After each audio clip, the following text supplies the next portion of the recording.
All right, guys. So I'm Josh. This is Steve. We're both black belts in Brazilian Jiu-Jitsu. I am Steve's son. I know it doesn't look like. I might put a picture of my mom up here so then you can see like the addition, why I look the way that I look. But the thought process is this: we just got done filming Train Until You Are 60 and Beyond, which has been really cool. And we wanted to answer questions. We answer a bunch of questions on the course, but I wanted to answer some questions for people and just give them out for free. And one of the big problems that people, and this is not just for older people, I would say that when I do seminars, this is something that women ask a lot too, is, and it's phrased differently, I would say it's how to choose your training partners, or how do you choose your training partners, but also how do you deal with training partners that you feel like hurt you or you feel like are dangerous? That's a great question. My first thing is I don't roll with those people. If I'm like rolling, like I was rolling with somebody, it was a few years ago, and this guy was he was young and strong and fast. He was a wild man when he trained, and he tried to armbar me. And I sucked my elbow in, but he tried to armbar my forearm, and he was real strong, and I'm like, oh my gosh, this guy's trying to break my forearm. So next time when it came to roll with that guy, I'm like, nah, I'm not going to do that. There was another guy I was rolling with, he tried to put his foot in my neck from bottom, and I'm like, what are you doing? And so it's like, and it gets you frustrated, so you want to beat this guy down or whatever. And I just don't roll with those kind of people. There'll be people like they don't understand what people don't understand is being older, being 60. You can only understand it when you're there. People like, oh yeah, I know a guy or this older guy, and people, there are outliers who can do stuff when they're older. But people who are old, who are younger, they're honestly not going to understand how you feel in those situations and the mental stuff that you're dealing with.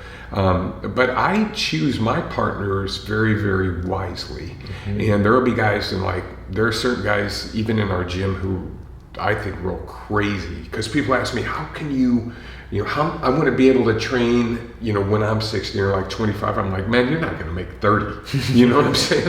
You're inverting on your neck, and you're just wild. And so I don't train with those kind of people. I like higher level guys. Because that is way more technical, and it's not a spazzy, crazy roll. So I'm super careful of those types of rolls, because they're dangerous. And so that's my big approach to that. And I think that something else that you noted, and we didn't dig deep enough into it, and this is really important, especially for women. Just say you don't want to roll with a person. It's so frustrating, because I ask that, well, why don't you just say no? And the answer is usually, well, I don't want to offend anyone. I don't want to hurt their feelings. Yeah. And this is not me to you. This is me to you. If you're thinking of it in these terms, you are valuing their feelings more than your health and safety. Okay, and then you could even draw that, if you need more motivation to just tell them no, you are valuing their feelings more than your ability to do your job, which is to provide for your family, right? So if you have a job that you can't have a broken ankle, and you're rolling with somebody who's a spaz who breaks your ankle, and you just were afraid to say, no, I do not want to train with you. I don't like you. You stink. You're mean. You're a horrible person. I hope you die. Just say no. You don't have to say those things. You just say no. And so being able to do that is, it's a very empowering thing. It's something that I would argue that everyone who is older, who feels less athletic, and is, or just smaller, just feels in danger. That is a thing that they need, is to say no. I don't, and you don't have to explain. You don't have to say, oh, I'm tired. No, I'm good. Yeah. I'm all right. I don't want to. It's exactly what I do in those situations. Like, nah, I'm not rolling with you. And so, and it's just, like we use, a lot of times we're using jiu-jitsu to empower ourselves, and there's nothing more empowering than just being able to say, no, I have control over myself. I have control over my health, my own body. You don't. your feelings don't get in the way of that. Yeah, I'd rather hurt your feelings than you hurt my back. Of course. You know, and so to being able to do that, I think is being able to learn how to choose your training partners, something you've gotten really good at. I would say like purple belt, brown belt level, that's when you stopped getting injured so much. Even though you continued to get older, you stopped getting injured so much because you got really wise as to, hey, I seem to get hurt a lot when I train with this guy. And sometimes it's not that the person's a jerk. Sometimes it's because you're so competitive with that person that you start to go hard, and once that ball starts rolling, it's on. It's Pohada. Yeah. And so learning to control your pace in jiu-jitsu is unheard of. People don't do it. Once you get into a fight in jiu-jitsu, a lot of times you continue to fight. And a lot of times too, having someone to help you do that as well. So like if I'll go over to my coach's to roll, he'll pull me aside and say, hey, don't roll with that guy. Mm-hmm. You know, Watson's always been really good at helping me to protect myself. Mm-hmm. You know, and then sometimes I'm like, no, I'm rolling with him, Kyle. You know, so.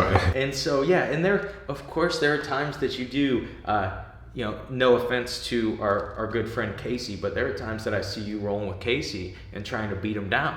I'm not saying you should or you shouldn't, but he's big, yeah. Yeah, he's a big boy at we'll say 260, but we both know he's a little more than that. Yeah. And so just being able to do that. But if you guys are interested in training till you're 60 and beyond, simplifyingjujitsu.com, we just dropped Training Till You're 60 and Beyond. And the subtitle of that is 60 moves that work when you're 60. It's actually 55 moves that work when you're 60, and then 5 question and answers, very similar to this, where we cover fitness, where we cover diet, supplements. Supplements and mindset of jiu-jitsu, and how to lose, how to win, and kind of all of that. And so if you're interested in any of that, it is up right now at simplifyingjujitsu.com. Be sure to wish my dad a happy birthday, February 3rd, when we dropped the instructional. He turned 60, and so that is why we released the instructional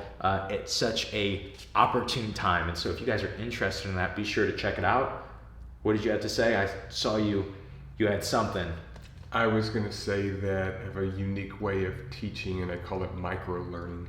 And so if you guys want to know a little more about microlearning, if you go on whatever you're watching this on, whether it's Instagram, YouTube, Facebook, just scroll back on the page that posted this, and we posted about microlearning also and explain to you what that is. And so hope you guys enjoy this. Hope you guys love the new videos.